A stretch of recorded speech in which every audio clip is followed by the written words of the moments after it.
Bonjour à toutes et à tous et très heureux de vous retrouver en ce mercredi 29 novembre 2023, toujours de la station régionale d'Oran. Le Bonjour d'Algérie, toute l'équipe de Bonjour d'Algérie vous servira jusqu'à 9h30. On ouvrira le bal en cette matinée avec toujours pour la santé et la journée internationale, la journée de sensibilisation contre le cancer de la prostate et les 2 journées plus tôt. Alors c'est le 29 et le 30. On verra cela avec les médecins qui vont partager avec nous le plateau tout à l'heure. Et bien sûr, la culture et la chenille d'incubateur. Nous allons en débattre avec nos deux universitaires qui vont venir et un des porteurs de projet qui sera présent avec nous pour parler un petit peu de ce domaine qui est en pleine expansion. Et bien sûr, nutrition. On va parler de ce qu'on appelle et ce qu'on entend ces derniers temps. Et tout le monde, d'ailleurs, part en ruée vers le jeûne intermittent. On verra un petit peu cela avec notre nutritionniste qui sera là avec nous tout à l'heure. Dernière ligne droite de ce Bonjour d'Algérie du 29 novembre. On va vers la journée mondiale de l'olivier. Oui, la journée mondiale de l'olivier, on va en débattre avec nos invités en dernière manche de ce Bonjour d'Algérie. Comme d'accoutumé, on vous propose et on vous offre cette chanson en hommage et en solidarité avec le peuple palestinien qui souffre en ce moment et on se retrouve juste après.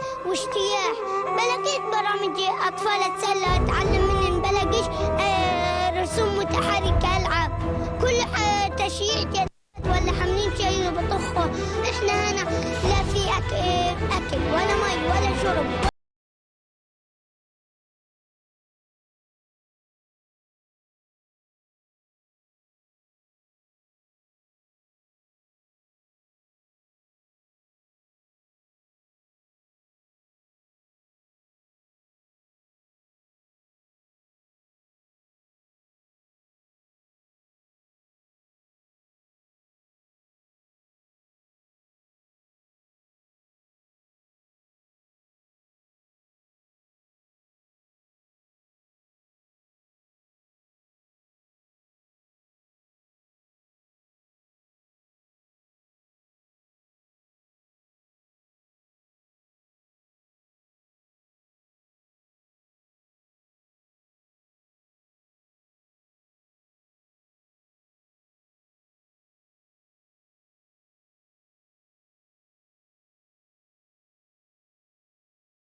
artistique algérienne en deuil le lundi 27 novembre. 2 artistes algériens, oranais, un originaire de Mostaganem et le deuxième que vous connaissez tous, il est originaire de Bel-Abbès. Ils ont perdu la vie suite à un accident de la route à Bruxelles. Il s'agit de l'artiste Mohamed Bousmaha, Rabbi yarhamou, issu de l'école Al-Hanwa Shabab, puis a été distingué par la suite dans le monde du rail. En dernier, il a été désigné commissaire de plusieurs éditions du Festival culturel national de la chanson rail. Le deuxième, c'est Mohamed Amin Ben Ayred, plus connu sous le nom de Amin la Colombe, musicien, arrangeur, a collaboré avec plusieurs artistes, des grands noms de la chanson rail. Inna lillahi wa inna ilayhi raji'un wa kull nafs da'iqatun lil maut. Allahumma arhamhum waghfir lahum ya Rab, et nos condoléances à leurs familles respectives. Inna lillahi wa inna ilayhi raji'un. Rabbi yarhamhum. Et bien sûr, comme je l'ai annoncé tout au début, on va commencer le bal de cette matinée, 29 novembre, mercredi, avec les 2 journées de sensibilisation contre le cancer de la prostate. Et bien pour en parler, nous avons avec nous professeur Mustafa Djamel Yousfi, chef de service d'urologie à l'EHU d'Oran. Bonjour. Bonjour, madame. Merci d'avoir accepté notre invitation. Ravi d'être là avec vous. Vous n'êtes pas seul puisque vous êtes accompagné de Dr Chihab Wenzar. Vous êtes urologue à l'EHU d'Oran. Bonjour et merci d'avoir accepté notre invitation. Merci à vous pour l'invitation. Merci. Alors 2 journées de sensibilisation organisées par le service de chirurgie urologique en ce mois justement de sensibilisation, le mois bleu contre le cancer de la prostate. Eh bien, c'est aujourd'hui que ça commence et puis ça se finira demain en fin de journée. Eh bien, pour en parler, nous avons avec nous professeur Yousfi, encore une fois, marhaba bik. Alors, quel est le programme de ces 2 journées? Pour commencer, quand même, il faut savoir que le mois de novembre, c'est le mois bleu. C'est à cause de la fréquence de ce cancer de la prostate. C'est comme ça s'est fait déjà pour le octobre rose, pour le cancer du sein. Donc il y a novembre bleu pour le cancer de la prostate. Et il faut savoir que ce mois, on a choisi ces 2 journées qui seront donc les dernières journées du mois de novembre pour essayer de sensibiliser, et ça va très probablement empiéter sur le mois de décembre. Vu la fréquence de ce cancer qui est classé premier chez l'homme, et il vient bien avant le cancer du poumon et par la suite le cancer colorectal, et on sait très bien l'avantage qu'il y a dans sa détection précoce, c'est quand on le diagnostique précocement, donc on peut obtenir la guérison en proposant des traitements radicaux. Le programme de ces 2 journées, ce sont des portes ouvertes. Il y a eu un chapiteau qui est installé au sein de l'établissement à l'intérieur. Ce chapiteau qui fait à peu près 50 mètres carrés avec une place pour un box pour les prélèvements sanguins, pour le dosage du PSA, et un autre box pour l'examen clinique pour les gens qui le souhaitent. Et aussi, donc, ça sera des vidéos qui vont être transmises avec des groupes de patients, de passants, de visiteurs. Donc tout le monde peut jeter un coup d'œil sur pas mal d'informations concernant ce cancer de la prostate. Et bien sûr, donc ça va s'étaler sur ces 2 journées où il y aura la présence d'experts, que ce soit des urologues, des imageurs, des oncologues, tout le monde pour répondre à toutes... C'est une équipe multidisciplinaire qui va répondre à toutes les questions donc, des visiteurs. Alors, ce sont des journées portes ouvertes, donc c'est accessible à pratiquement tout le monde. Tout le monde peut rentrer à l'EHU pour un petit peu se renseigner sur le cancer de la prostate. Il y a des personnes quand même qui ignorent que c'est le premier cancer qui entraîne le taux de qui a entraîné le taux de mortalité qui est très élevé. Donc, on a une équipe multidisciplinaire, donc vous pouvez y aller. C'est à partir de quelle heure? À partir de 9 h aujourd'hui. De 9 h aujourd'hui jusqu'à demain. Alors, et la journée se finit à quelle heure? Vers 16 h, 17 h. Très bien, donc c'est toute la journée que l'équipe est disponible. Et voilà, donc, est prête à répondre à toutes les questions, quelles que soient les questions. Des fois, la question la plus banale, donc elle a son importance en ce qui concerne le cancer de la prostate. Et bien sûr, ce sont des journées de sensibilisation. Pourquoi sensibiliser? Docteur Wenza? Bonjour encore une fois, merci pour l'invitation. Bonjour. Alors pourquoi sensibiliser? Si on revient vers les chiffres qui ont été très bien expliqués par le professeur Yousfi, c'est un cancer d'abord fréquent. Effectivement. Et avec une incidence qui augmente chaque année, c'est-à-dire beaucoup plus de nouveaux cas par an. C'est le premier cancer du sujet âgé et c'est un cancer qui tue surtout. Ce cancer tue statistiquement. Chaque heure, un homme meurt par ce cancer, avec un taux de mortalité assez élevé qui est la 3e cause de mortalité par cancer. Alors pourquoi sensibiliser? Si on agit à temps, en fait, et un diagnostic précoce à cette maladie qui est peu évolutive au début et qui est surtout curable, avec un taux de guérison à un stade précoce qui dépasse les 95% si vous voulez. Donc voilà, sensibiliser pour détecter précocement et traiter à temps dans un but bien sûr de réduire ce taux élevé de mortalité et bien sûr d'allier la qualité de vie. Alors pour vous, en tant que professionnel, en tant que, on va dire, vous êtes en plein dedans justement de la pathologie, à votre avis, est-ce que ces 2 journées sont suffisantes pour sensibiliser contre le cancer de la prostate? Très probablement non, parce qu'il faut quand même sensibiliser pendant toute l'année.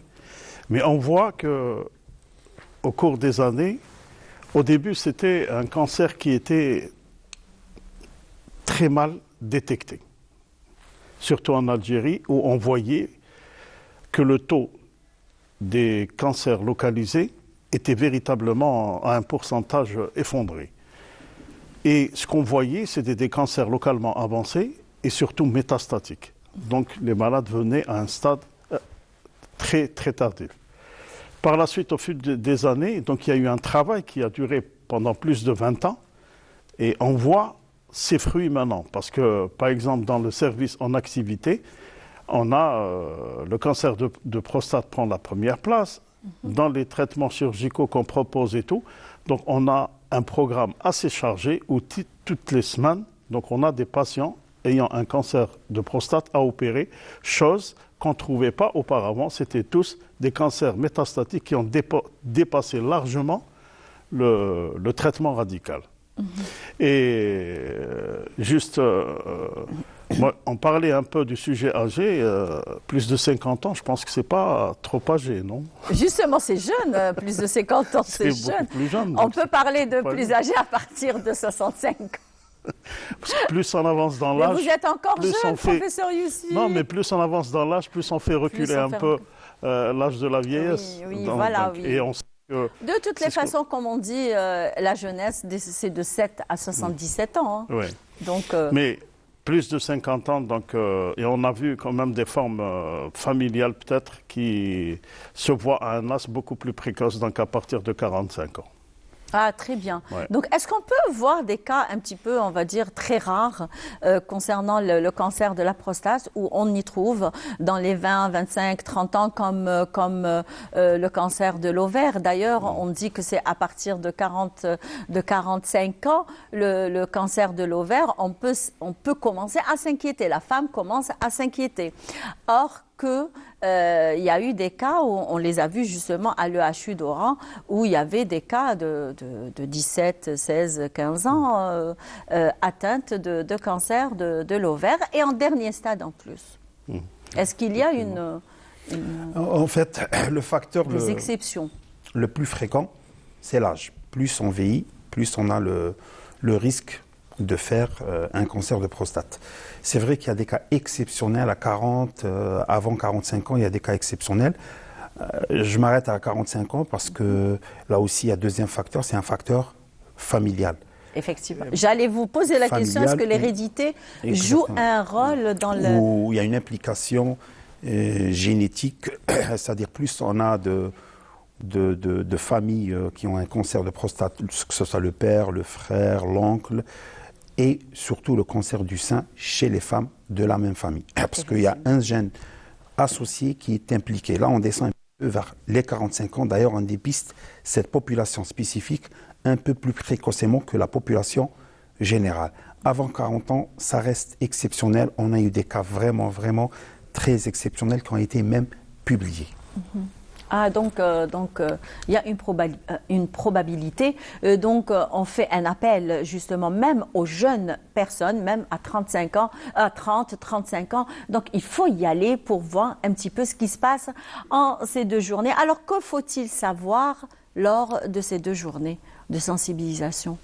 Le plus important, c'est de savoir que, selon les recommandations internationales qui se font, donc le dépistage, quand il y a des facteurs de risque, je parle plus au lieu de dépistage, donc on utilise le terme de détection précoce, soit à partir de l'âge de 45 ans, quand il y a des facteurs familiaux, ou dans la population plus large, donc on commence à partir de 50 ans. Et la détection se fait uniquement par 2 moyens à peu près. C'est un examen clinique urologique qui doit se faire une fois, peut-être tous les 2 ans, si les analyses sont tout à fait correctes. Et il y a aussi un dosage sanguin qu'on fait, ce qu'on appelle le PSA. Et en fonction des données qu'on a en premier, donc on va instaurer un petit calendrier de suivi qui va s'étaler sur des années pour essayer de voir, dès qu'on détecte quelque chose, à ce moment-là, on doit agir.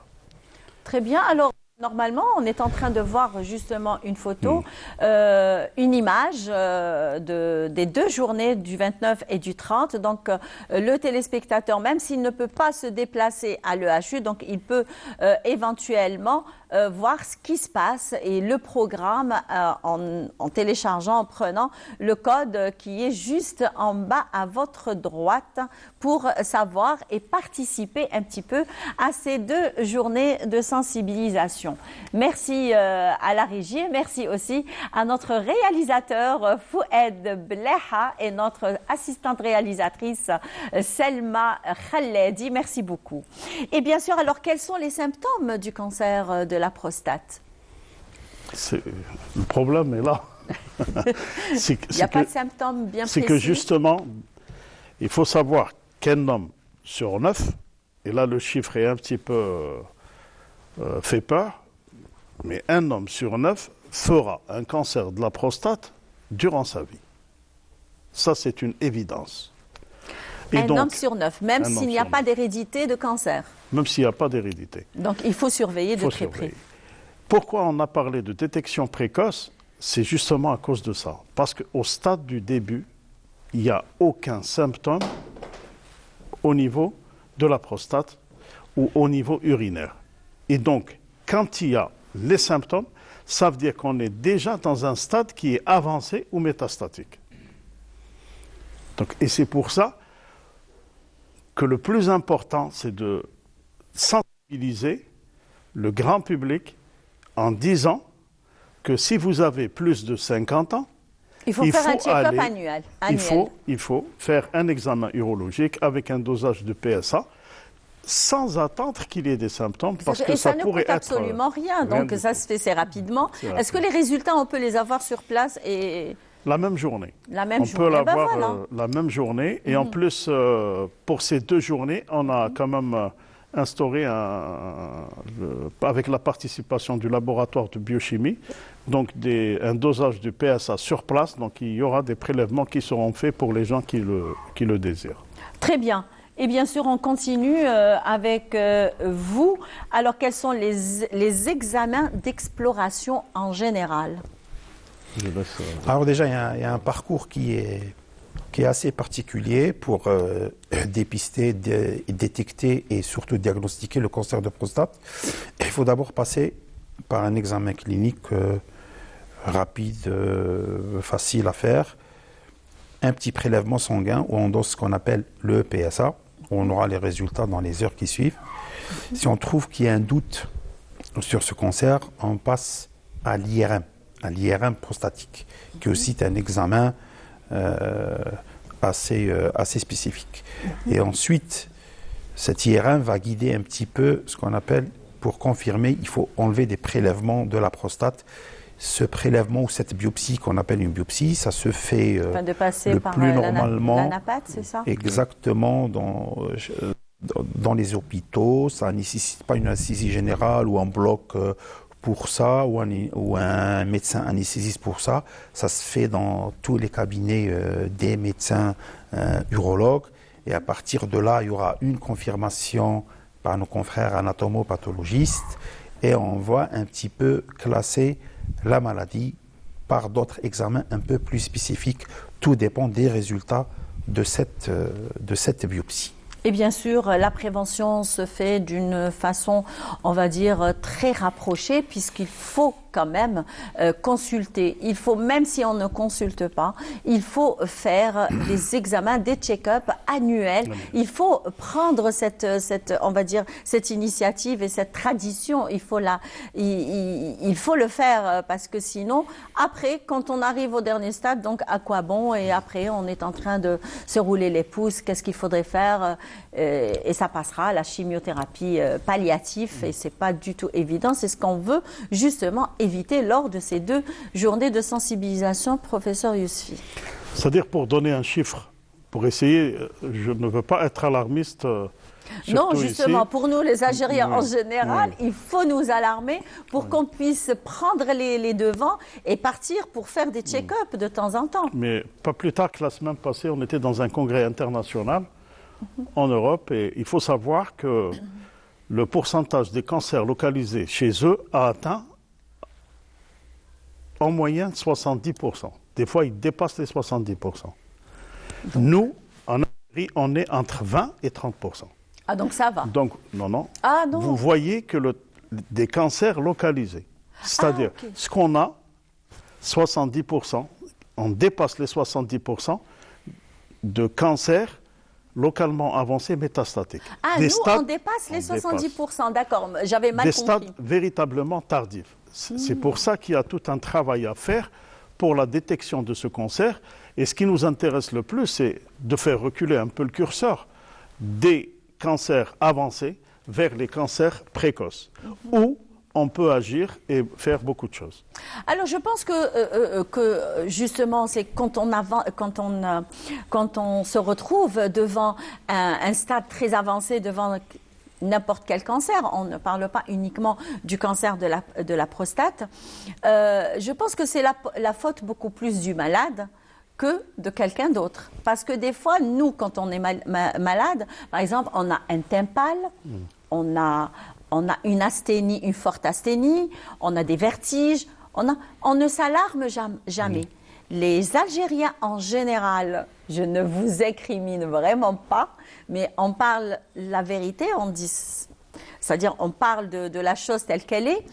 Donc l'Algérien en général, il va beaucoup plus vers le pharmacien que vers le médecin. Donc comment faire pour empêcher tout cela? Tout cela, c'est le rôle aussi du médecin généraliste de proximité, qu'on a eu tendance un petit peu à oublier et qui doit revenir. Parce que la détection précoce de ce cancer passe par lui. Il faut savoir que quand il reçoit un patient qui a plus de 50 ans pour une toux, pour une grippe, pour n'importe quoi, il doit être sensibilisé pour le cancer de la prostate. Et ça ne coûte rien à demander un bilan, surtout chez les hommes qui ont plus de 50 ans. Il n'y a que cette action qui peut faire augmenter le... Il faut savoir aussi, on n'a pas parlé du coût. Oui. Le coût est très important. J'allais arriver. Ah, d'accord. Oui. Donc, oui, allez-y. Le coût est très important parce qu'on voit très bien que c'est très onéreux de prendre en charge un cancer métastatique. Effectivement. Les produits, l'hormonothérapie coûte très cher. Et en plus, il y a une nouvelle hormonothérapie qui est disponible en Algérie. Donc, c'est des hormonothérapies de nouvelle génération qu'on appelle. Et il faut savoir que ça coûte très très cher. C'est aux alentours de 3 500 $ la boîte. C'est un traitement d'1 mois. Alors qu'on le retrouve gratuit en Algérie. Oui, bon, il le prend gratuit. Il n'est pas gratuit parce que c'est l'État qui le paye. C'est l'État qui le paye. Donc, non, ce je veux n'est dire pas pour la gratuit. personne. Pour la personne, c'est gratuit, c'est pris en charge. Mais c'est l'État qui le paye. C'est facturé. Bien Donc, sûr. par contre, si je vous donne une comparaison avec le traitement radical,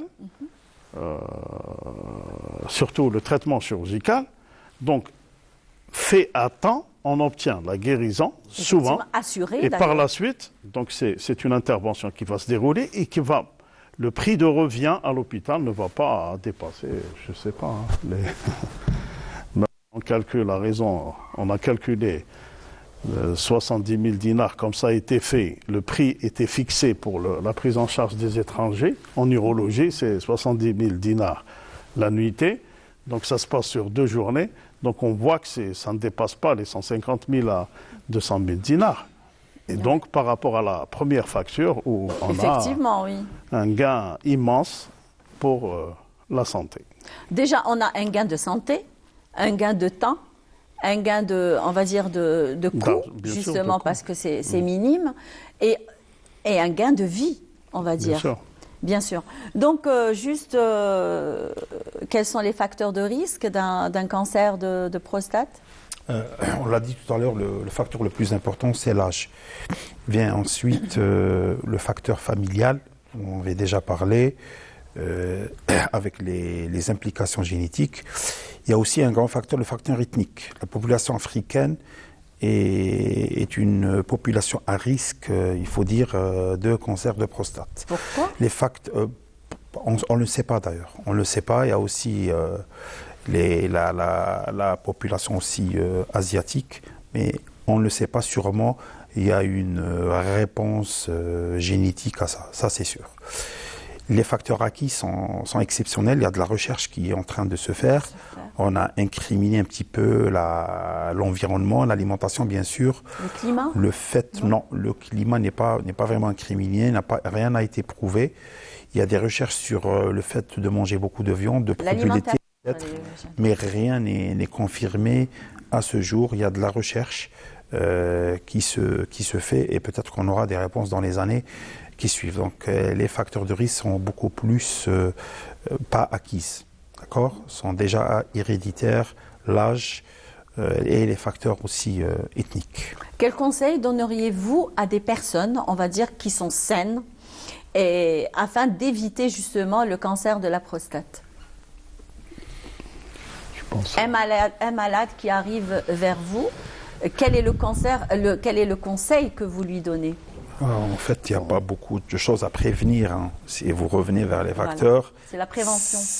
La prévention n'a pas vraiment un rôle parce qu'il n'y a pas grand-chose à éviter. On ne peut pas ne pas vieillir, on ne peut pas changer ses origines, ses facteurs familiaux. Mais on peut changer notre alimentation. C'est sûr. Qui est actuellement. Ça, c'est sûr. Ça c'est en à désirer, réponse quand même. à tous les cancers actuellement. Par contre, je préfère faire beaucoup d'efforts pour détecter ce cancer. Donc éviter le gras, le salé, le sucré, ouais. Une alimentation, on va dire, bien proportionnée pendant la journée. Il y a le petit déjeuner, il y a le déjeuner, il y a le dîner, donc il y a les collations qui doivent être convenables, pas n'importe quel aliment aussi, parce que des fois on se retrouve devant des personnes qui s'engouffrent toute la journée, ils pensent que c'est bien pour leur santé et là ils sont en train de se détériorer justement la santé. Donc merci beaucoup, messieurs. Merci à vous. C'est un plaisir de vous recevoir sur le plateau de Bonjour d'Algérie et on va dire, et je vous le redis toujours, que vous êtes les bienvenus dans le cas où vous faites quand même des manifestations, des journées, des colloques. On est là pour couvrir, on est là pour parler, on est là pour sensibiliser, on est là pour vous accompagner afin d'arriver à votre but qui est, on va dire, éviter justement le cancer, on va dire, le dernier stade du cancer de la prostate. Merci beaucoup, Merci professeur. à vous aussi. C'est Il un n'y aurait pas plaisir. eu de diffusion sans votre contribution et qui est très très importante pour la diffusion de l'information pour que ça arrive à la population. Et on vous attend au niveau de l'établissement, donc au niveau de l'EHU, où il y a un chapiteau qui a été dédié pour ce Très mois. bien. Très bien. Merci, Dr. Merci à Wenzar. vous. C'est un plaisir. Marhaba Merci. bikum. Merci. Très bien. Alors, mais vous êtes pressé de partir? Très bien. Eh bien, un sujet, c'est Selim Skandar qui s'est intéressé sur un très bon sujet d'ailleurs, qui se passe au théâtre régional d'Oran Abdelkader Aloula sur les ventes dédicaces des ouvrages, des nouveaux ouvrages, des anciens ouvrages. Eh bien, on vous laisse avec Selim Skandar.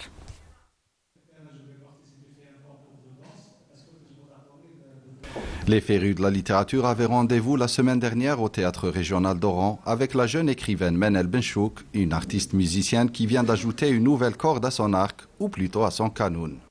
C'est assez irréel, c'est un très très beau sentiment et voilà, on ne réalise pas, je pense que je ne réalise toujours pas. J'y ai beaucoup rêvé, ça m'a motivée, je veux dire c'était une scène que je visualisais comme ça quand il y avait beaucoup de moments de doute, j'essayais d'imaginer la rencontre avec les lecteurs, j'essayais d'imaginer ce moment-là où on dédicace son livre, où on rencontre les sourires des lecteurs, leur passion, où on répond à leurs questions et c'est tout simplement fabuleux de pouvoir réaliser son rêve. المسرح الجهوي لوهران دائما داير هذا الفضاء هذا اللي هو لو اول بهو المسرح الجهوي لوهران لاستقبال هذه الندوات الفكريه المقهى الادبي الامسيات الشعريه كل ما له علاقه بالمسرح بطريقه اخرى يعني هذا الفضاء نقدموا فيه كل ما هو ادبي فكري الى اخره احنا نتبناو كل من ياتي الى المسرح ويتقدم بهذه الخطوه هذه كان عندنا من كولومبيا الأسبوع الماضي كاتب من كولومبيا والآن مع منال هذه الأمسية هذه وعندنا أيضا أمسية مع جمعية وحي المثقفين في نهار السبت إن شاء الله حول القضية الفلسطينية دعم القضية الفلسطينية بالقلم. Parmi le public présent, nombreux sont des proches de Menel qui ont tenu à être présents pour l'encourager dans cette nouvelle entreprise. في العصر اللي رانا فيه راه كاين لا ستيمولاسيون زايده بزاف بلي ريزو دونك هذا لو فورما صغير تاع اللي ما تقدرش ما با تكونسونطري مع حاجه بوندون 30 سكوند 15 سكوند لي ليفر سي كوم لو ميديكامون اللي غادي يحارب هذا لو بروبليم اي غادي يخليك تقدر او موان تكونسونطري في اون ديسكوسيون. Eh bien oui, il faut s'y mettre à lire des bouquins parce que c'est vraiment comme de la nourriture donc et il faut s'y mettre à lire des bouquins. D'ailleurs, c'est un bon roman et j'encourage les gens à acheter le bouquin. La jeune romancière qui fêtera le 19 décembre prochain son 23e anniversaire est également, tenez-vous bien, étudiante en pharmacie, chroniqueuse à la télé, journaliste santé et musicienne. Un gisement de créativité au grand bonheur de la culture en Algérie. Manel, tu as toujours été ma préférée. Tu l'as dit aussi pour ce qui me concerne. Je te souhaite un très beau parcours, Adamakan. Je sais que tu vas faire un long chemin dans tous les domaines que tu as choisis. Tu disais tantôt que tu ne peux renoncer ni à la musique, ni à l'art d'écrire, ni à la sensibilité, ni au contact, ni à ta pharmacie. Tu es polyvalente, c'est excellent. Tu seras heureuse, c'est tout. Et bien de retour sur notre plateau et merci à Selim Skandar de nous avoir fait ce sujet afin de parler justement sur les ventes dédicaces et les dédicaces qui se font actuellement au théâtre régional d'Oran qui, on le rappelle, il est toujours en fonction, que ce soit par les spectacles, que ce soit par les pièces théâtrales ou alors par les écrivains qui passent par le théâtre régional d'Oran afin de présenter leurs ouvrages, que ce soit des nouveaux ou bien les anciens avec de nouveaux ouvrages. Et bien sûr, comme je l'ai annoncé tout au début, alors la culture et la chenille d'incubateur, nous recevons avec nous Monsieur Hassan Omar Rouen. Alors, il est directeur de l'incubateur à Oran, Ahmed Ben Bella, Oran 1. Ahmed Bembella, bonjour. Bonjour, C'est madame. toujours un plaisir de vous recevoir sur le plateau. C'est un plaisir partagé. Ça va Vous allez très bien Ça va très bien. Depuis la dernière fois Oui, on a eu l'honneur l'année passée de lancer tout ce qui est sensibilisation du mécanisme diplôme start-up au niveau de votre plateau. Donc, je vous remercie. Il avait un écho extraordinaire. Très bien. On espère aussi qu'aujourd'hui, ça fera un bon écho dans le milieu, on va dire, des incubateurs. Surtout que c'est une nouvelle tendance, on Oui, va c'est dire. ça. Ouais. Voilà. Très bien, vous n'êtes pas seul puisque vous êtes accompagné de Monsieur Mohamed Ghermi. Bonjour, vous êtes membre d'incubateur et porteur de projet. Bonjour, merci pour cette invitation. Donc, c'est vrai, avant tout déjà enseignant, chercheur à l'Université Oran 1. Oui. Je me fais plaisir d'accompagner mon ami au sein de l'incubateur. Et entre autres, vu qu'on s'est inscrit dans cette nouvelle dynamique, donc on a lancé l'année passée même 2 projets de futures start-up. Très bien, donc on y reviendra pour en parler un petit peu et pour savoir ce qui se passe autour des incubateurs et des jeunes porteurs de projets. Et bien voilà, nous avons d'ailleurs la semaine dernière, c'était la semaine mondiale des porteurs de projets, d'incubateurs, d'entrepreneuriat. Donc est-ce que vous pouvez nous parler de ce qui s'est passé à l'Université Oran 1? Oui, donc je renouvelle mes remerciements à tout le plateau et l'équipe. C'est nous qui vous remercions. L'équipe de Canal Algérie. Parce que l'année passée, on a commencé la sensibilisation d'ici, donc avec vous et avec votre collègue Arwa. Oui, donc, qu'on salue d'ailleurs certainement, il est en train de nous voir, de nous regarder. Donc, il a eu un bon écho. Donc, on a eu des étudiants qui sont venus après cette intervention. Mais en parallèle, on faisait des sensibilisations comme cette année. Généralement, pour avoir un buzz et pour avoir une bonne communication, il y a la semaine mondiale de l'entrepreneuriat qui s'est passée la semaine d'avant, donc dans laquelle c'était sensibilisation. Surtout, cette année, on a essayé de faire, parce que, comme vous l'avez signalé tout à l'heure, il y a ce qu'on appelle la mode des startups, mais toujours il y a maintenant, pour bien structurer l'aspect, donc il y a l'entrepreneuriat classique, qui concerne les petites moyennes entreprises, et l'entrepreneuriat innovatrice, ce qu'on appelle les startups.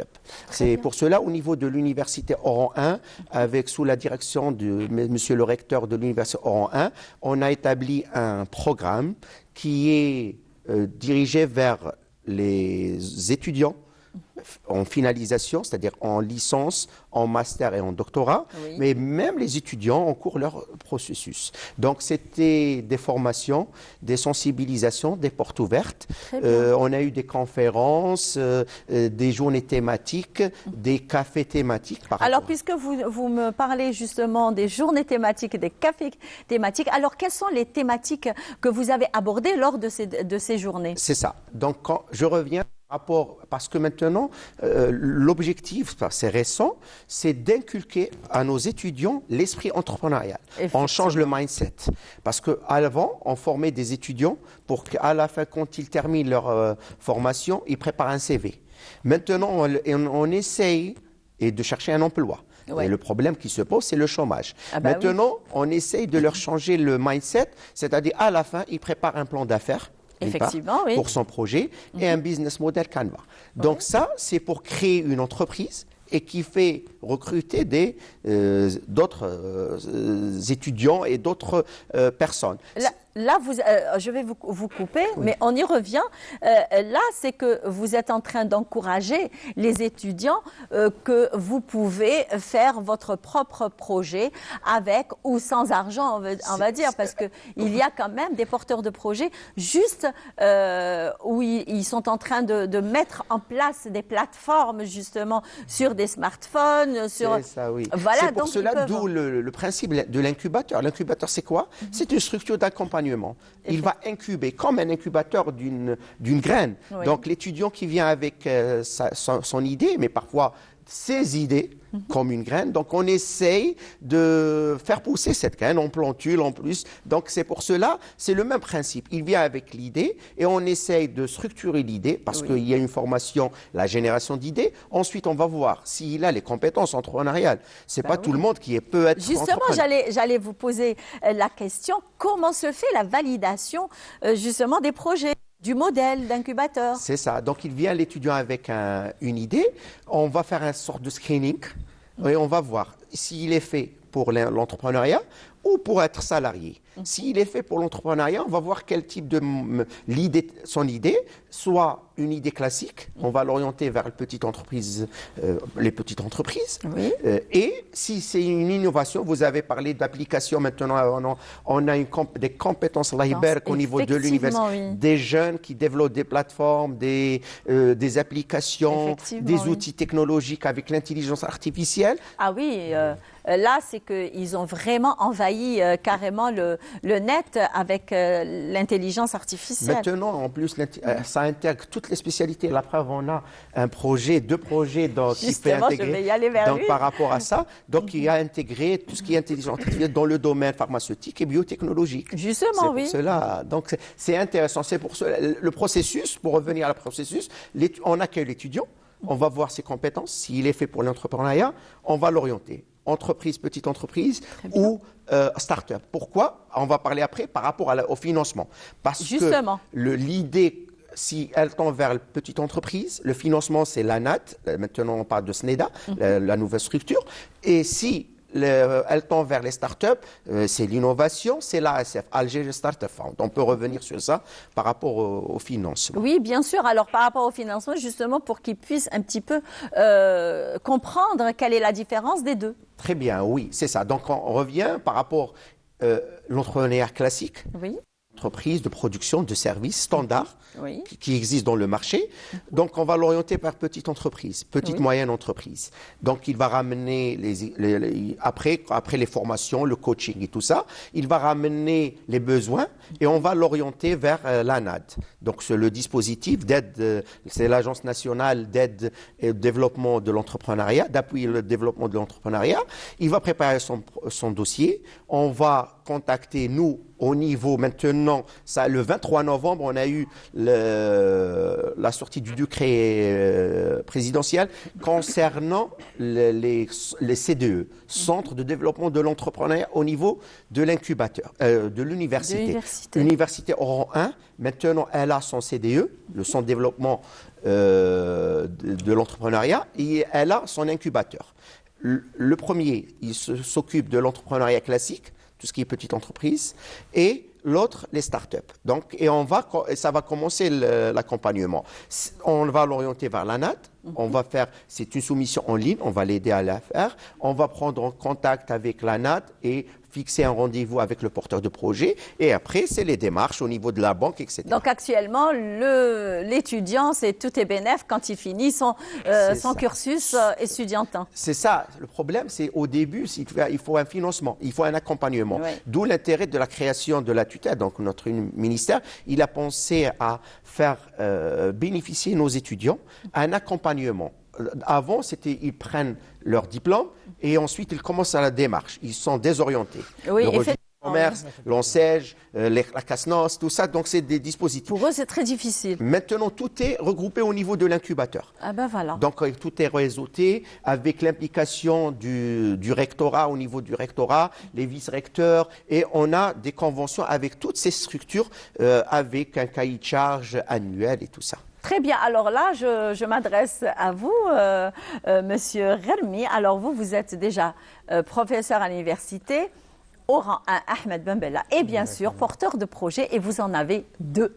Exactement. Est-ce que vous pouvez nous en parler, nous en dire un peu? J'aimerais un petit peu rebondir sur ce qu'a dit mon collègue. Oui. Parce que cette nouvelle dynamique de l'entrepreneuriat, en fait, on peut l'avoir des deux côtés, côté étudiant et côté enseignant. Donc il a beaucoup parlé de l'étudiant qui devient son propre créateur qui crée son propre emploi, d'accord. Mais même l'enseignant change un petit peu de paradigme. C'était un enseignant-chercheur, c'était de l'enseignement et de la recherche. Maintenant, l'enseignant essaie maintenant de valoriser un petit peu ses produits de recherche aussi. Et c'est justement ce qu'on a fait au sein de notre université, au sein de notre laboratoire. Donc personnellement, je travaille depuis plus d'une dizaine d'années sur une pathologie, donc vous parlez tout à l'heure du cancer. Mais de la prostate. moi, c'est une autre pathologie qui tend à être oubliée un petit peu, qui est la tuberculose. Ah oui, Voilà. elle a marqué son retour il y a quelques années. Exactement, donc on est en train de constater un rebond un petit peu sur cette pathologie. Et on s'est intéressé sur le créneau du diagnostic. D'accord ? Donc on a abordé le sujet de deux façons différentes. Oui. Le premier projet, c'était de développer un kit de diagnostic PCR de la tuberculose, chose qui est quasi inexistant. Il y a un seul concurrent, mais le produit est importé et qui coûte énormément cher. Vous parlez tout à l'heure de coûts. Justement, Oui. on ne peut pas se le permettre, malheureusement. Le prix de revient pour un seul test tourne autour de 8000 dinars pour un seul test. C'est cher par Exactement. rapport à... oui, c'est Voilà. cher. Alors que la tuberculose, on sait très bien que c'est la maladie des pauvres. Effectivement, oui, Voilà, justement. Parce que, bon, on ne connaît pas un petit peu, moi personnellement, je ne connais pas les causes de la tuberculose, mais des fois, on dit que c'est dû à une grippe mal soignée. On dit. Maintenant, je ne sais pas. Alors, ça reste, c'est une maladie transmissible. C'est le bacille de Koch, c'est Exactement, ça? Ah ben c'est voilà. ça. Donc c'est la promiscuité, c'est l'insalubrité, c'est plein de facteurs comme ça. Mais maintenant, ça touche même des niveaux socio-économiques qui peut-être n'étaient pas touchés auparavant. Oui, oui, oui. Voilà. Oui. Il y a un autre problème, il y a une autre source aussi, c'est la contamination à travers la consommation des produits laitiers. Effectivement. Non pasteurisés, ça, beaucoup de personnes ne savent pas ça. On peut avoir une tuberculose en consommant des produits laitiers non pasteurisés. Parce qu'il y a une origine animale également de cette maladie. Et ça, beaucoup de gens l'ignorent malheureusement. Ben moi, je l'ignorais. Voilà. D'où l'intérêt oui, de mais son... ensuite, moi, je pensais que il faut prendre les produits laitiers, mais là, voilà. j'avais pas un petit peu compris vraiment ce qu'il me disait, mais après, je me suis dit, c'est quoi ça? Oui. D'où l'intérêt de son Justement. kit développé qui est... Donc on a doublement, c'est-à-dire ciblé la pathologie en termes de diagnostic. Donc, on va diagnostiquer la maladie et même, c'est-à-dire préciser l'origine. Est-ce qu'il est d'origine humaine ou d'origine bovine? Donc on pourra savoir si c'était une transmission, c'est-à-dire zoonotique à travers des animaux. Donc c'est un kit PCR très simple, prix de revient pour un test. Je parlais tout à l'heure de 8000 dinars pour le concurrent importé. Oui. On propose ça aux alentours de 1000 à 1500 dinars. Ah ben c'est largement. Vous imaginez le gain pour le trésor public, oui. pour l'assurance maladie. Une très grande différence. Hein. Énormément. De 1000 à 1500 jusqu'à 8000 dinars quand même. Il y a près de 6000 et quelques, voilà, dinars. Hein, et en plus, différence. Pour le test importé, c'est un test qui dépend d'un automate particulier. Donc il faut acheter l'automate, acheter uniquement les produits de ce fournisseur, alors que notre produit est polyvalent. Alors, et le produit, on peut le trouver où? Bon, on est toujours en stade de projet, donc on a un prototype. Maintenant, il faut suivre les démarches pour créer Pourquoi vous ne l'avez pas ramené? C'est vrai, on aurait peut-être pensé, c'est un kit. On ne va pas voir la prochaine fois. La prochaine fois, ben voilà. Oui. Après, on a notre site web, vous pouvez taper MTB Plex sur Internet, vous aurez le site web. Redites ça pour que le téléspectateur puisse lui aussi bénéficier de cette information sur le net. MTB pour Mycobacterium tuberculosis. oui. Plex, voilà, Plex. Donc vous aurez le site web, il y a une démonstration du test. Et donc on pourra à la fois, c'est-à-dire diagnostiquer en utilisant une technique très développée qui est la technique PCR, et à faible coût. C'est à peu près pareil, non? Qu'un PCR. C'est une PCR, voilà, comme qu'on connaissait. Contre la Covid. Parce exactement, c'est le même principe. C'était ça, on a connu la PCR. On a tellement été vraiment... C'était ça, on a eu peur, PCR, on a eu vraiment peur de Covid. Donc pour nous, quand on dit PCR, le mot PCR, c'est hop, c'est la Covid et puis... Un principe du test, mais appliqué... c'est le nez, etc. Alors le prélèvement, c'est peu importe. Ça peut être le produit laitier qu'on peut tester, ça peut être des crachats pour ceux qui ont une tuberculose pulmonaire. Peu importe l'échantillon, il pourra être utilisé avec ce test. Alors, deuxième projet, et là on a mis une petite dose d'intelligence artificielle. Donc on a développé une application d'intelligence artificielle qui permet de prédire le diagnostic de la tuberculose sur la base uniquement d'une formule sanguine. Votre petit bilan basique. Alors, attendez. Là, c'est trop technique. Alors, il faut faire un petit stop pour que je puisse comprendre. Redites-moi ça, expliquez-moi. Vous avez l'habitude de faire un petit bilan sanguin habituel. La formule sanguine, la FNS, qu'on appelle la FNS. Donc, vous avez votre petit bilan avec le taux de globules blancs, de globules rouges, une vingtaine de paramètres qui est analysé. Alors, avec notre application, elle utilise ces données-là pour prédire si vous avez une tuberculose ou pas. c'est-à-dire sans donner Si d'échantillon. j'ai une tuberculose, ou alors je peux l'avoir. Alors, Non, attendez. l'avoir, non, mais c'est-à-dire sur l'instant, en fonction de vos données biologiques actuelles, Oui, oui, je vais, c'est-à-dire si j'ai un malade que je suspecte d'avoir une tuberculose, pour Oui. faire simple. oui. Le schéma classique, c'est de faire des examens de crachat, l'imagerie, plein de Justement, choses. voilà, oui. Là, sur un simple bilan sanguin, sur la base des données de ce bilan sanguin, Oui. cette application va prédire si vous avez une tuberculose ou pas. Ça, c'est Voilà. très important. En termes de premièrement. coût, vous imaginez Et que ça très coûte rien. révolutionnaire, hein, Oui, et très c'est ça. révolutionnaire. D'où l'innovation. Exactement, parce qu'en faisant notre check-up, c'est qu'on peut savoir si on a la tuberculose ou pas. Parce que des fois, il faut dire, c'est vrai, elle se manifeste Par des symptômes. par des crachats sanguins. Exactement. Alors des fois, non. Des fois, la tuberculose ne se manifeste pas par des crachats sanguins. Surtout que la tuberculose, bon, le grand public connaît la tuberculose pulmonaire, Oui, mais actuellement, c'est-à-dire, ce qui prédomine, c'est la tuberculose extrapulmonaire. effectivement. Ça peut toucher n'importe quel organe. Et là, il n'y a Oui. plus de crachat, les symptômes classiques, on ne les retrouve pas. Effectivement, D'où oui. l'intérêt justement d'utiliser cette application. Ben, ça, c'est très important. Regardez comme ça, hein, vraiment. Parce que là, ça fait vraiment plaisir de trouver des Algériens, même bledna ou led bledna, justement, qui font des innovations dans le monde, que ce soit dans le monde d'ailleurs entrepreneurial, mais aussi dans le monde de la santé. Parce que là, on avance à grands pas. Vous êtes en train de me parler de projets qui nous font avancer, nous font aussi gagner le gain de temps. D'ailleurs, et de prise en charge qui se fera dans la minute qui suit, hein, Exactement. après. Hein. Exactement. C'est ça, d'où l'intérêt du lancement de ce mécanisme. Justement, Avant, on avait dans les laboratoires des solutions. Maintenant, au niveau de l'université Oran Ahmed Ben Bella, on a 40 projets, dont certaines petites entreprises et d'autres start-up, dont il y a l'innovation. Alors, et quelles sont les thématiques et les secteurs préférentiels Très bien. Donc, que vous oui. En tant choisissez? qu'incubateur, nous, universitaires, il est généraliste. Toutes les spécialités. On a 5 facultés au niveau de l'université d'Oran et 2 instituts. Donc, tout ce qui, même maintenant, même les sciences humaines, on les implique dans le processus. Oui, voilà, Donc, c'est tout ce ce que qui je est vois. littérature, on a des projets de le département de sciences islamiques.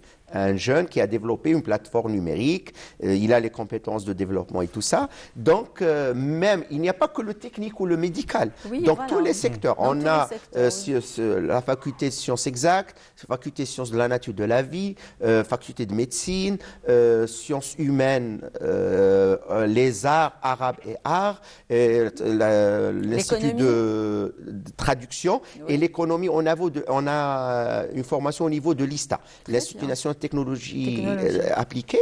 Donc tout ça, on a comme l'année passée, c'était une idée, le 27 septembre 2022, lorsqu'on a lancé le programme, et quand on est venu, on n'avait que les idées des étudiants. Quelles sont les idées? C'est- Attendez, ne Oui. me dites pas que la recherche, ce que vous avez mis, la plateforme que vous avez mis en place, c'était simplement une idée la semaine dernière. L'année Ne me passée. dites Pas la ça. semaine dernière. Non, Ah, l'année d'accord, passée. ok. L'année passée. Non, non, Ok, l'année d'accord. passée. 27 septembre de l'année dernière. Oui, voilà.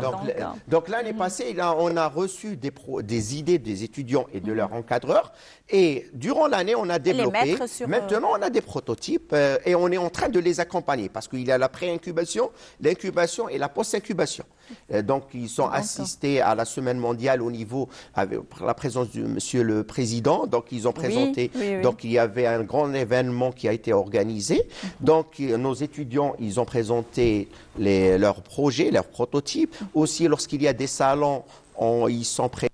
Et on essaie de les accompagner beaucoup plus maintenant lorsque le prototype il est présent. Donc, l'incubateur de l'université Oran 1, donc, ils leur cherchent du financement pour concrétiser leur projet. Leur Ouais. projet. Alors, depuis tout à l'heure, on est en train de discuter. C'est très bien, d'ailleurs, ce qu'on a appris avec vous aujourd'hui. Mais il y a toujours le mot accompagnateur. On accompagne, on fait ça, on accompagne. L'accompagnement est toujours présent depuis le début. Alors, il peut durer combien de temps l'accompagnement? Oui, c'est pour cela on parle de pré-incubation, incubation et post-incubation. Ensuite, il y a l'accélération. Oui. La mission de l'incubateur s'arrête lorsqu'il arrive à l'accélération.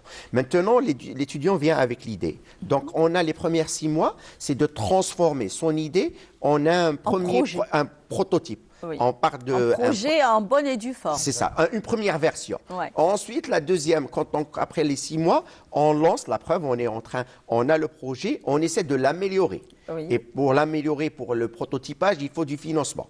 On essaie d'accompagner, toujours on utilise le terme, nos étudiants à chercher de l'argent et du financement pour améliorer ce prototype. D'ailleurs, c'est ce qu'on a abordé tout à l'heure, le financement. D'ailleurs, c'est bon. Ça. Une fois, c'est bon, on a un prototype qui peut être commercialisé, donc on passe au niveau de l'ASF lorsqu'il y a une innovation, au niveau de l'ANA lorsqu'il y a une petite entreprise, donc l'étudiant, il va se lancer. Et l'accélération, c'est beaucoup plus pour les startups, parce qu'une fois au niveau de l'ASF, Algerian Startup Fund, c'est un capital risque. Il va rentrer en associé avec le porteur de projet. Oui. Il y a en parallèle ce qu'on appelle l'accélérateur, un accélérateur étatique, aventure, qui va accompagner les étudiants. Donc notre mission, c'est d'accueillir nos étudiants avec leurs idées.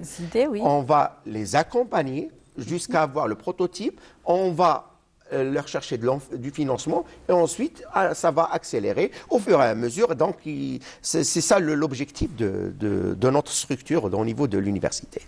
Oui. Très bien. Donc une toute dernière question, quelle est la fréquence des appels à projets? Donc maintenant on a autant. Au début on est marché avec un rythme. Maintenant tous les étudiants veulent faire des projets. On sent la motivation. C'est normal. L'année passée, on faisait de la sensibilisation pour les attirer. Maintenant, on fait de la sensibilisation pour les calmer. Vous savez, c'est parce qu'il y a aussi, il ne faut pas oublier, le facteur de l'intelligence artificielle qui est très tendance ces 3 ou 4 dernières années. On va dire l'intelligence artificielle a envahi justement tous les secteurs. Oui, c'est ça. D'où nos étudiants, on a des étudiants l'IBERC en première année, deuxième année, c'est un développeur. Oui. Donc c'est pour cela on essaie de canaliser cette compétence et de l'orienter pour lui faire gagner du temps et aussi pour créer des entreprises ici, pour qu'ils n'aillent pas à l'étranger, ailleurs. Exactement, c'est ça. On a un potentiel l'IBERC, on a des étudiants l'IBERC. Le but, c'est d'accompagner nos étudiants et ils sont les bienvenus à tout moment au niveau de notre incubateur de l'université Oran 1 qui se trouve à l'IGMO et au niveau de chaque université, il y a un incubateur ou école supérieure, il y a un incubateur pour prendre en charge. Juste une dernière question à vous. Alors, ça vous a pris combien de temps pour l'élaboration de votre projet? Alors, il y a toujours c'est-à-dire un cumul de recherche en amont qui se faisait et c'est-à-dire la concrétisation même du projet. Donc, ça a pris 6-7 mois pour arriver au prototype maintenant justement qui peut être commercialisé. Combien d'heures par jour? Voilà, il faut travailler. Jour et nuit, parfois, oui. Voilà, jour et nuit, moi, mes étudiants. Donc c'est un investissement personnel. Hein. Ah bah oui. On a un projet qui nous tient à cœur. C'est normal qu'on fasse les sacrifices pour le concrétiser. Après maintenant, Et vous pensez le mettre en place, on va dire officiellement par l'État algérien dans combien de temps? Alors maintenant, tout dépend des procédures parce qu'on parle de dispositif de diagnostic médical, donc il y a toute une procédure à suivre pour avoir les autorisations nécessaires. Maintenant, on sollicite le ministère de la Santé publique voilà, pour accélérer un petit peu ce processus-là et faire bénéficier justement notre système de santé pour économiser des coûts et améliorer la prise en charge de nos malades. Très bien. Alors, votre dernier conseil aux étudiants que vous avez d'ailleurs dans vos amphis. Oui. Alors, nos étudiants, je pense que le message est bien perçu. Oui. Maintenant, j'aurais peut-être un message aussi aux collègues enseignants, c'est qu'il ne faut pas avoir peur et foncer. Foncer et mettre justement en valoriser. Vous n'avez rien à perdre. Valoriser vos produits de recherche parce que sinon ils vont tomber en déchet dans vos laboratoires. Pourquoi pas les concrétiser sous forme de projets réels. Très bien. Merci beaucoup, messieurs. C'est très gentil d'avoir accepté notre invitation. C'était un plaisir. Et c'est un plaisir, justement, d'avoir eu à passer avec vous ce moment d'information beaucoup plus, parce qu'il y avait quand même des choses qu'on ne comprenait pas, qu'on ne savait pas. Et là, maintenant, on a essayé de véhiculer on va dire, vos idées, vos conseils à nos chers amis téléspectateurs qui nous regardent chaque matin. Juste un appel aux étudiants, aux porteurs de projets, donc qu'ils viennent au niveau de l'incubateur de l'université Oran 1 qui se trouve à l'IGMO, et même des autres universités peuvent se rapprocher auprès de nos collègues directeurs d'incubateur et maintenant les CDE, Centres de développement de l'entrepreneuriat, pour prendre en charge leurs projets. Voilà. Inch'Allah. L'appel est fait. Merci. Très Merci bien. madame. Merci beaucoup, messieurs. Merci. Alors, les bienfaits de... Vous aimez la grenade? Oui. Moi, j'adore. Oui. Surtout Oui. cette saison. C'est la en saison. jus, avec de l'eau de fleur d'orange et aussi Oui. avec un peu de cannelle sucre. et tout Mais, ça. Oui. voilà, de cannelle. Voilà. Alors, les bienfaits de la grenade. Et on se retrouve juste après avec notre nutritionniste qui nous parlera de la tendance du moment, le jeûne intermittent.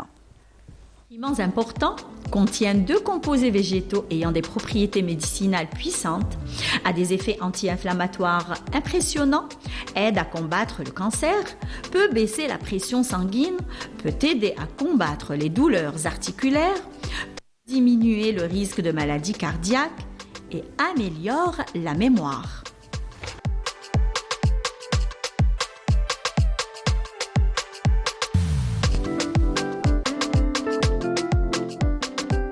La grenade, ou comme on l'appelle, le fruit du paradis. Le Coran évoque par 3 fois la grenade. Elle représente les bonnes choses créées par Dieu. Elle décrit les fruits terrestres, mais également paradisiaques.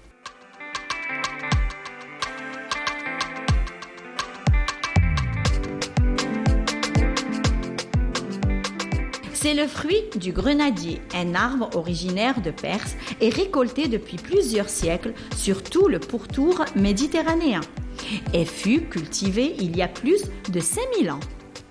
Fruit aux vertus insoupçonnées, possédant d'incroyables bienfaits sur l'organisme.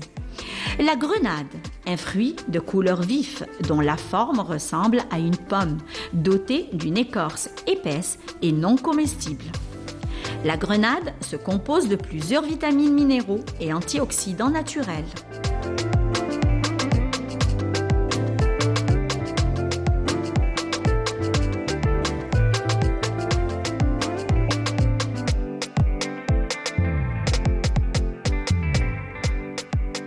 La grenade possède aussi des vertus anti-cholestérol et prévient des maladies cardiovasculaires.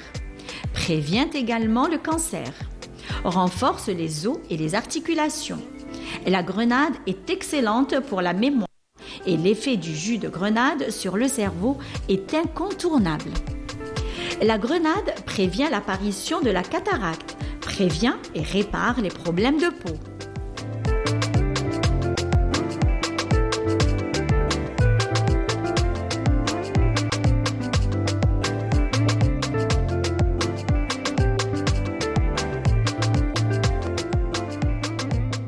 La grenade est un allié de rigueur de perte de poids. La pleine saison de la grenade est au début de l'automne jusqu'en février. Mais comment conserver la grenade? Si elles sont fraîches, on peut les conserver environ 1 année au congélateur. Si elles sont séchées, on les entrepose dans un bocal au sec, dans un endroit frais et sans lumière.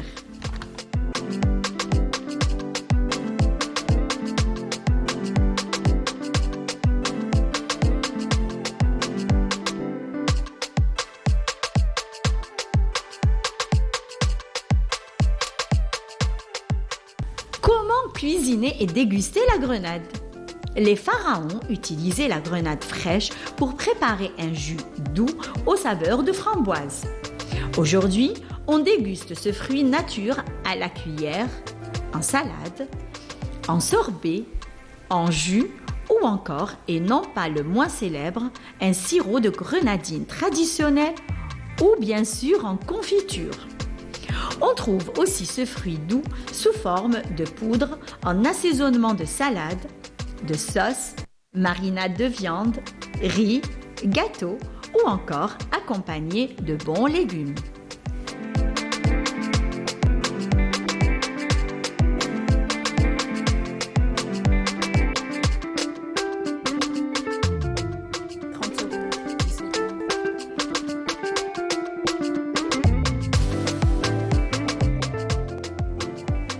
Les bienfaits de la grenade, on va dire en jus, en dessert, et surtout qu'on peut préparer ce qu'on appelle, et c'est toute la nouvelle tendance dibs al-rumman qu'on utilise dans des plats. Avec le mhammar, le bon mhammar, ben voilà. Donc, et pour parler du jeûne intermittent en cette matinée, nous avons avec nous, c'est toujours un plaisir de la recevoir et de partager avec elle le plateau. C'est docteur, on va dire, Feriel Merzouk. Alors, elle est nutritionniste.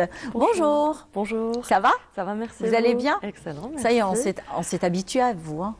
Ça me fait plaisir, et moi de même d'ailleurs. Le plaisir est partagé. Alors, aujourd'hui, c'est le jeûne intermittent. Alors, qu'est-ce que le jeûne intermittent? Est-ce que c'est Ramadan, en quelque sorte? Pas vraiment. Non. Pas vraiment question timing, mais non plus, non, parce que le mois de Ça n'a rien à Ramadan... voir. non, c'est un type de jeûne, un peu comme le jeûne de Ramadan qui est un jeûne religieux et qui est aussi une privation totale de consommation d'aliments, qu'ils soient liquides, caloriques ou pas caloriques, pendant un certain moment. Le jeûne intermittent, non, c'est pas tout à fait ça. Alors, il consiste à consommer des aliments, donc caloriques ou peu caloriques, pendant 8 heures et à jeûner pendant 16 heures. Seulement en 16 heures de jeûne, donc on peut consommer par exemple des aliments liquides qui ne sont pas caloriques. Par exemple l'eau, le thé, des infusions. Contrairement au mois de Ramadan. Alors non, le café, il vaut mieux l'éviter parce qu'il pousse quand même à la digestion. Ça agit au niveau du foie. Ah, et nous, on essaie justement de détoxifier pendant c'est d'ailleurs sans rôle, d'accord? Donc il vaut mieux éviter pendant les heures de jeûne. De jeûne, très Sinon, bien. pendant les 8 heures, on peut le consommer sans problème. Très bien. Voilà. Alors, le jeûne intermittent, c'est le régime intermittent, c'est que c'est une forme de jeûne intelligent, on va dire. Voilà, programmé et puis assez souple aussi. Parce que justement, comment ça marche? On peut choisir ses heures de jeûne. Justement, j'allais vous poser la question, comment pratiquer le jeûne intermittent? Alors très bien. On a deux façons, d'accord, de pratiquer le jeûne intermittent. Il y a ceux qui choisissent de commencer donc à manger de 8 heures à 15 heures, donc pour s'arrêter à 16 heures. Parce qu'il faut compter 8 heures dans lesquelles on peut manger et jeûner les 16 heures. Donc on va jeûner de 16 heures jusqu'à 8 heures du matin le lendemain. Très bien, d'accord. C'est une méthode qui est assez efficace dans le sens où on va sauter un repas et du coup on aura un beau résultat si on veut une perte de poids. Bien sûr, et sans avoir faim aussi. Puisqu'on peut prendre de l'eau, on peut prendre une tisane, par exemple, le soir. On peut prendre du thé le soir aussi. Des infusions, il n'y a aucun problème. Donc, tout ce qui est liquide, on peut le prendre le soir. Oui et non, parce que la soupe est liquide, mais on n'y a pas droit. Ah non, moi je veux dire liquide, boisson. Boisson, 0 calories. Voilà. D'accord, donc même pas light, il faut que ce soit vraiment 0 calories pour que ça rentre dans le cadre du jeûne. Très bien. Et sinon, on a la deuxième méthode, c'est-à-dire que on commence à jeûner, enfin, on commence plutôt à manger, excusez-moi, de midi jusqu'à 19h pour s'arrêter vers les coups de 20h. Et à ce moment-là, on jeûne donc de 20h jusqu'à midi le lendemain. Très bien. Pour que ça nous fasse les 16 heures. Les 16 heures, très bien, oui. Cette méthode, elle est un peu plus souple, dans le sens où il y a plusieurs personnes qui ont l'habitude de sauter le petit déjeuner. Effectivement, oui. Donc elles vont être assez occupées, elles ne vont pas vraiment sentir. Elles vont prendre que du thé le matin. Moi, personnellement, j'ai l'habitude de prendre que du café le matin, seul. Rien, je ne mange rien le matin. C'est-à-dire, et je peux ne pas manger le midi. Parce que je n'ai pas faim, généralement. Peut-être que j'ai pris l'habitude. C'est plus ça. Voilà. Mais Heureusement pour moi, d'ailleurs. Non, c'est pas une méthode que je Mais recommande. même le soir, je prends une soupe de légumes. C'est toujours une soupe de légumes avec une salade ou alors tagine ou alors, bien sûr, pas très gras, pas trop... Pas trop lourd. Non, avec Voilà. une petite assiette comme ça. Très On a réduit les assiettes. C'est ma sœur qui me l'a fait. D'accord. Franchement, c'est ma sœur. C'est ma sœur qui fait la nutritionniste à la maison. Ben, on la salue alors. Merci. Donc oui, vous pouvez, c'est pas un problème. En fait, dans le jeûne intermittent, l'avantage c'est que on va donc condenser en ces 8 heures ce que vous avez l'habitude de manger pendant toute la journée. D'accord. Donc, pour la première méthode, quand on commence le petit déjeuner, donc on prend le petit déj. Et, par exemple, on va avoir un quota de 1800 calories. Donc, c'est 1800 calories qu'on va répartir durant ces 8 heures. Très bien. D'accord ? Donc, le petit déjeuner, par exemple, on va avoir le café ou le thé. Bon, ça dépend. Hein. Après, il y a ceux qui préfèrent prendre un brunch le matin. Oui. Donc, c'est vraiment du cas par cas. Mais on va prendre le modèle le plus conventionnel qui est le café, hein, le fameux café au lait avec un ou deux petits gâteaux secs. À midi, on va prendre le déjeuner. Donc, il va y avoir des protéines, des légumes, des céréales, pourquoi pas, complètes de préférence,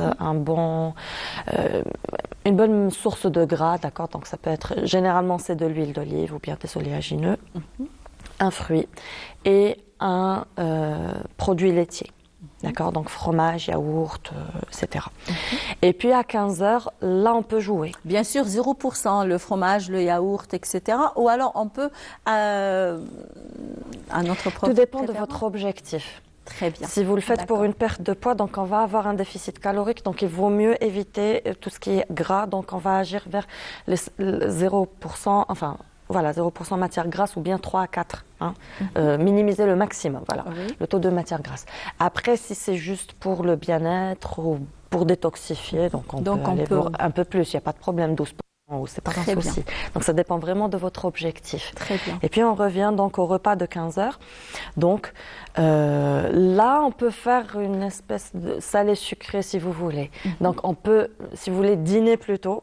Encore faut-il en avoir la possibilité, hein, question volume d'estomac parce qu'il est déjà rempli avec le déjeuner. Donc on peut prendre par exemple toujours une source de protéines ou bien une petite tartine par exemple avec du fromage, un peu de thon, pourquoi pas, et puis une bonne salade ou une petite soupe avec un petit café après.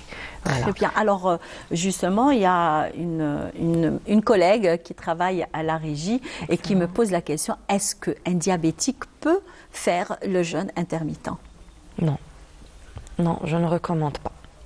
Le jeûne intermittent ne convient qu'aux adultes en bonne santé. Très bien.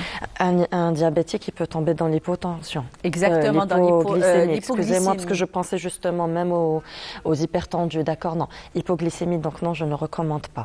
Le jeûne intermittent convient aux adultes en bonne santé. Très bien. Tout ce qui est enfants, adolescents, femmes enceintes, femmes allaitantes, les personnes âgées, je ne recommande pas. Très bien. Alors, on me pose une autre question, justement. Alors, quand on commence le jeûne intermittent, par exemple, pour maigrir. D'accord. Alors, à partir de quel jour on peut, on va dire... constater les résultats. Voilà, exactement. On peut voir la différence. À partir du 4e jour, généralement. Très bien. Et pour avoir un résultat complet, on va patienter quand même une semaine. Très bien. D'accord. Ben voilà, je pense que vous avez eu la réponse de Dr Mezour. Et c'est vrai, hein, c'est vrai. D'ailleurs, quand on commence un régime quelconque, donc on commence à voir le résultat à partir du 3e au 4e jour. Donc, ben voilà, donc on peut faire le jeûne intermittent. En plus de ça, c'est bon pour la santé. Hein.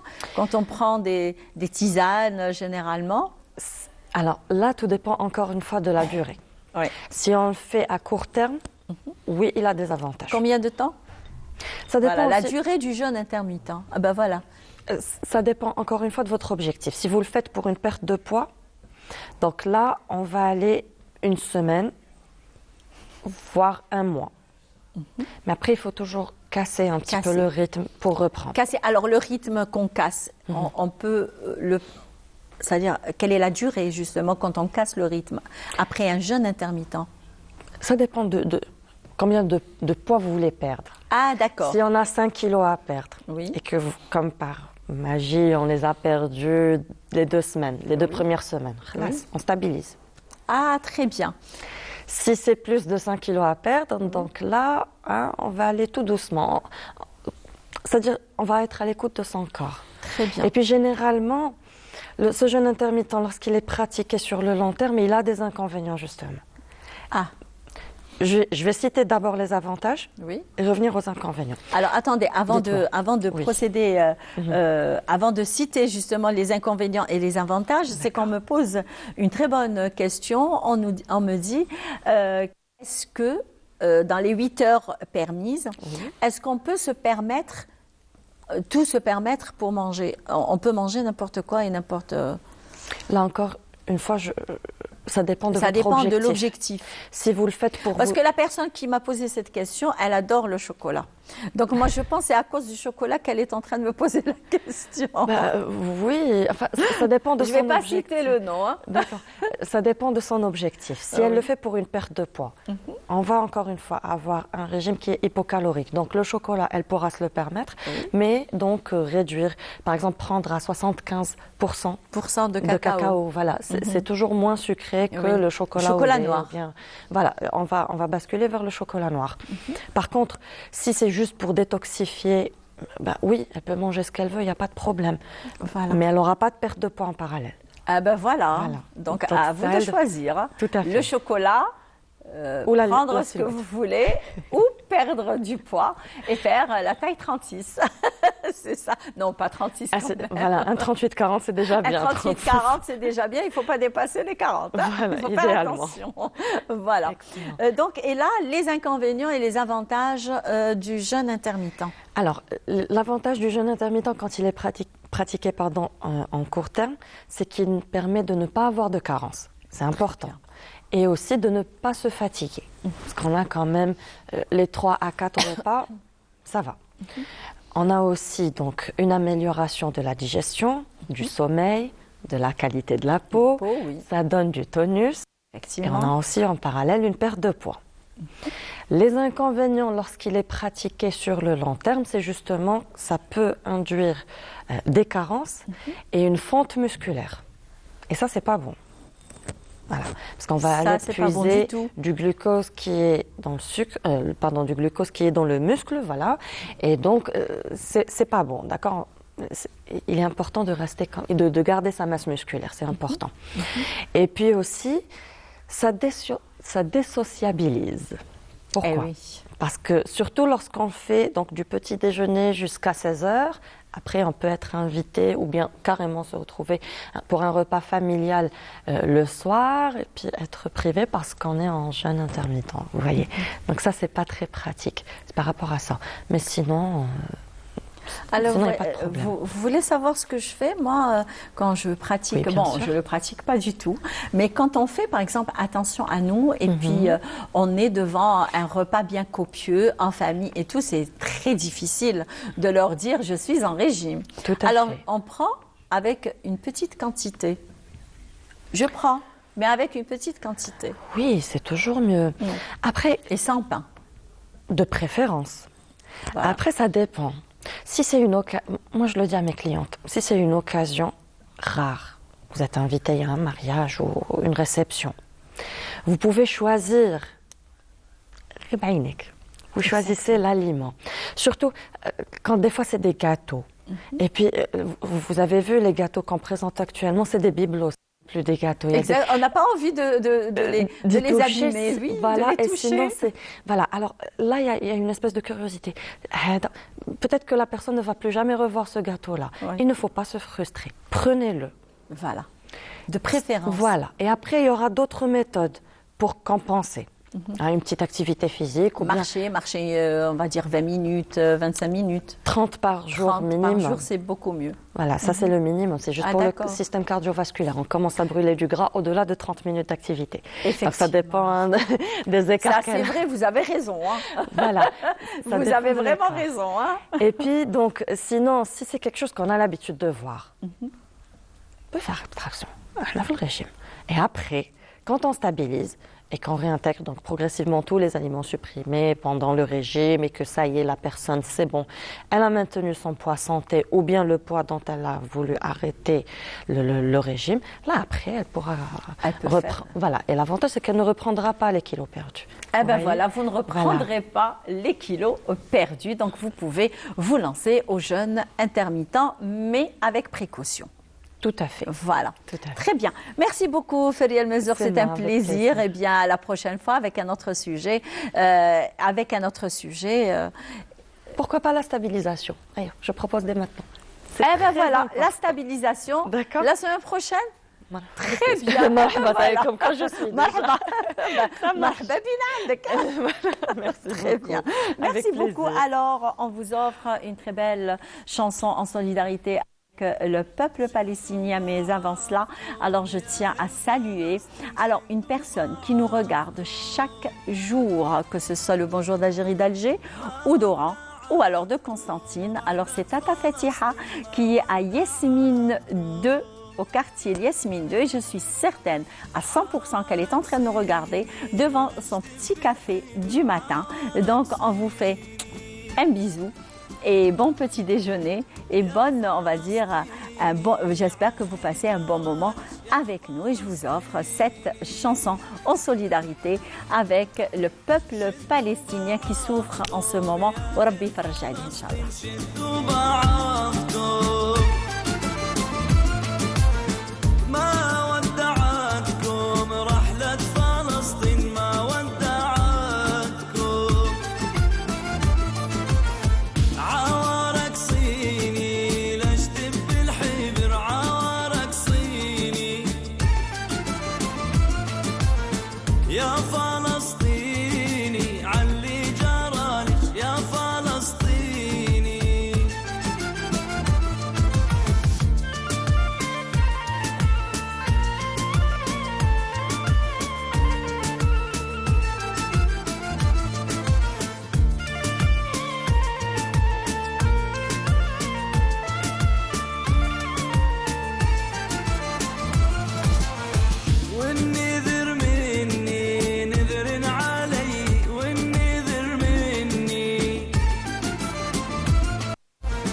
Comme d'habitude, je commence toujours avec nos invités. Eh bien, merci à notre assistante réalisatrice Selma Khaledi de nous avoir choisi cette belle chanson en solidarité avec le peuple palestinien. Et bien, bien sûr, nous avons avec nous Monsieur Omar Hussein, directeur du laboratoire de biologie et de biotechnologie Oran 1.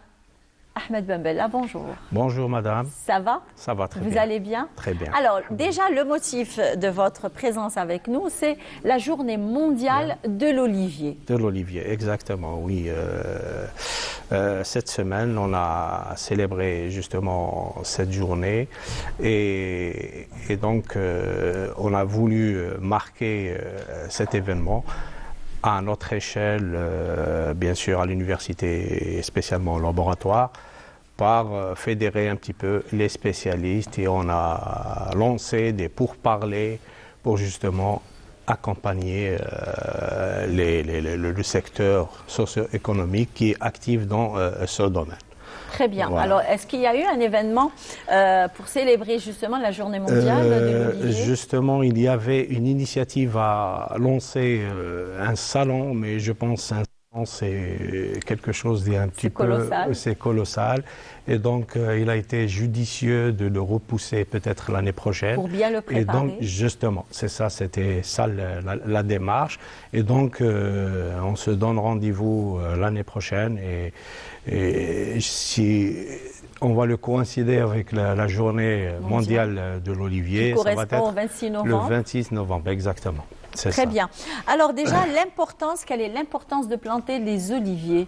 Parce qu'on a bel et bien d'ailleurs un très beau pays. Oui, c'est ça. Voilà, donc le climat s'y prête probablement. C'est ça. Donc on va voir avec vous avec vous cette question. Voilà, l'olivier, si vous voulez, il ne va pas pousser n'importe où à l'échelle mondiale. Il y a juste le bassin méditerranéen où cet arbre emblématique, elle pousse. D'ailleurs, on le trouve dans les pays du bassin méditerranéen. Que les pays du bassin méditerranéen. Et nous, ça nous tient à cœur cet arbre et c'est l'emblème de notre résistance et c'est un emblème de notre guerre de révolution et donc toutes les vertus qu'ils ont apportées sur le plan stratégico-militaire ou associées à notre culture, que ce soit artistique ou culinaire, d'accord? Et donc, culinaire. Et surtout en ce moment-là. Ah oui. D'ailleurs, parce que déjà, c'est le moment de la cueillette des olives, de différentes, on va dire, couleurs, c'est ça? C'est différentes couleurs. Bon, le dernier variétés, ce sont des variétés très différentes. Et le dernier stade de maturation, c'est cette couleur qu'on connaît, la couleur noire. Quoi. Noire, voilà. Exactement. Voilà. Donc, on en voit d'ailleurs Sig, du côté de Sig, du côté de Mascara. Oui. En Kabylie aussi, c'est très condensé. Tout le bassin maintenant, il y a, c'est-à-dire même nous sommes en train d'envahir la stratégie nationale, de pousser le domaine de culture de ces arbres vers le désert. Oui. D'accord? Même dans des oasis, etc. Et donc, quand même, il nous faut beaucoup d'efforts pour rivaliser, si vous voulez, certains pays du bassin méditerranéen qui en profitent largement de cet arbre et ses produits. D'accord. Et donc, je pense qu'il faut qu'on s'associe à nous, universitaires, avec les partenaires socio-économiques. Et il faut qu'il y ait cette culture de pencher vers l'universitaire.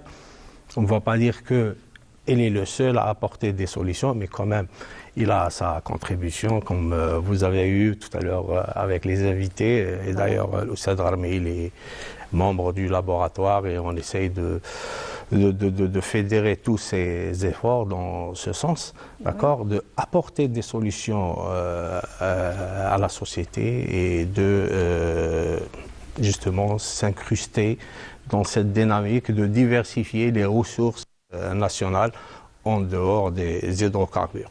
Très bien. Alors, de l'olivier, on va y aller vers le laboratoire. Quelles sont les missions, justement, du laboratoire? Voilà, c'est un laboratoire qui, principalement, s'occupe de tout ce qui est en relation avec le monde microbien et la biotechnologie.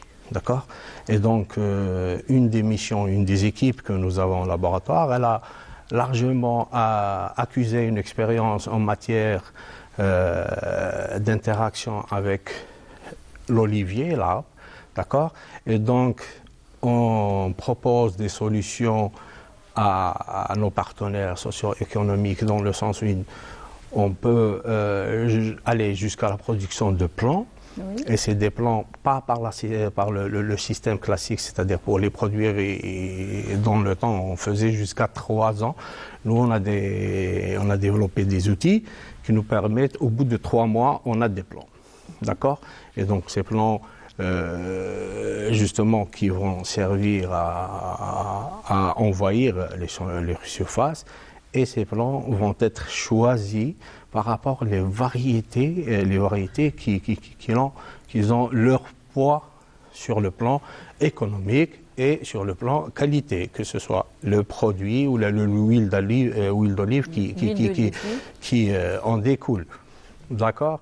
Et donc, on a une technologie qu'on maîtrise et donc on essaye de fortifier ces plants, c'est-à-dire d'encourager l'enracinement et après, pour l'enracinement, on les associe à des champignons, d'accord, ce qu'on appelle la mycorhize. Et ces champignons-là, ils vont, si vous voulez, booster, entre guillemets, le système immunitaire de la plante, qui lui permettent d'être transplanté et c'est-à-dire quand on va l'implanter ailleurs, elle doit avoir tout son bagage pour résister. Parce que le taux d'échec des implants, c'est-à-dire par le système classique, il est très significatif comparativement à ce que nos amis et collègues du laboratoire assurent.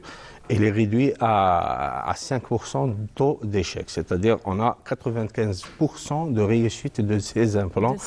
D'accord. Alors, est-ce que la variété de l'olivier planté, on va dire en Kabylie, c'est la même variété plantée à Mascara, c'est la même variété plantée du côté de Tlemcen? On sait qu'on a pas mal de variétés, une trentaine je pense, il y a des spécialistes qui peuvent parler mieux que moi de ça, donc une trentaine de variétés ici, mais je pense que on a des variétés qui sont variables, d'accord, d'une région à l'autre, et maintenant le système des pépinières, après les échos, ils préfèrent la variété ségoise pour la région que nous sommes ici. Exactement, pour l'ouest.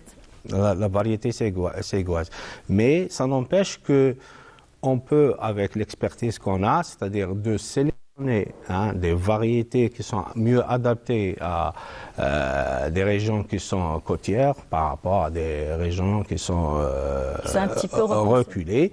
Et bien sûr, derrière ça, qu'est-ce qu'on veut comme produit? Est-ce que l'huile d'olive ou là, c'est les olives? Ça dépend, par exemple, quel est notre objectif. Voilà, ça dépend le domaine d'application après. Et donc, l'accompagnement, il peut être dans ce sens-là. Très bien.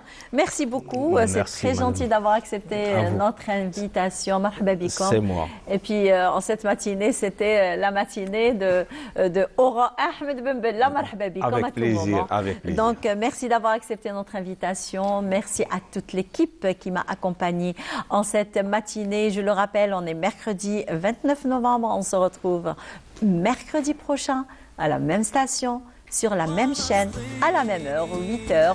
Au revoir et bon week-end.